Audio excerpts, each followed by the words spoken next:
Stories are taking over social media, but monetization is elusive.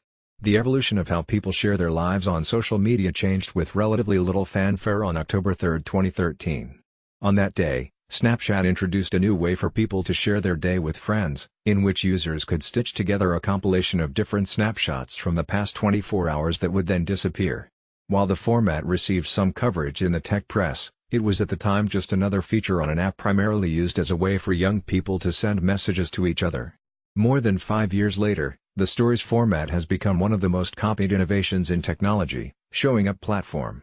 Facebook has embraced the format on all of its platforms, most notably WhatsApp and Instagram, which has enjoyed meteoric growth for its Stories feature since it launched in August 2016.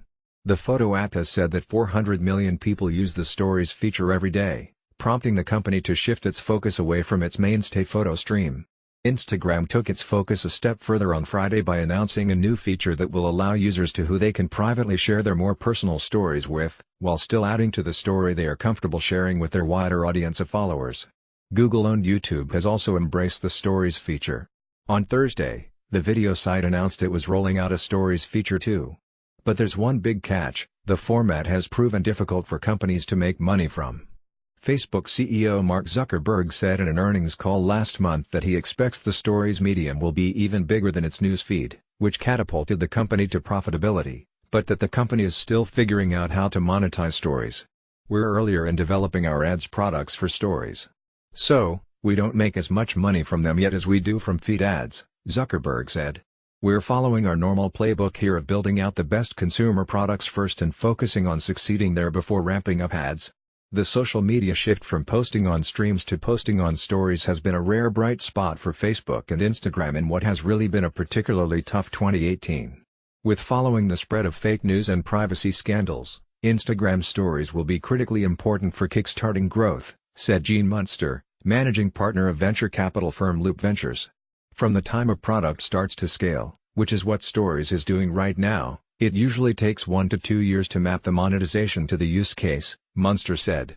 A more privacy-conscious public will also mean that Facebook will have to be extra careful as it plots the best way to monetize the Stories format. Privacy and consumer awareness about what data is being collected and better tools will impact the amount of money they make, said Munster.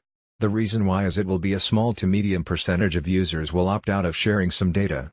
The sharing of data is what makes ads the most effective, so there is a direct link between monetization and privacy. During a briefing to demonstrate the new Close Friends feature on Instagram Stories, Robbie Stein, director of product at Instagram, said his team noticed increased engagement when users were able to post stories for just their inner circle. When asked about monetization plans for the Close Friends feature, Stein said it wouldn't be treated any differently than the larger stories. As Facebook updates its earnings and numbers today for Q2, a reminder, here's how Instagram Stories growth compares to the product it copied. "We look at this from a solving people problems perspective," Stein said. "We believe if we solve problems that help people connect more deeply, then it's best for business in the long term." Munster compared the scaling of Stories to Facebook's aggressive pivot to mobile a few years ago, which is now the most common way people access Facebook. "It took about a year and a half to make that happen," said Munster. "It was a step back to take 2 forward." Alyssa Newcomb is an NBC News contributor who writes about business and technology.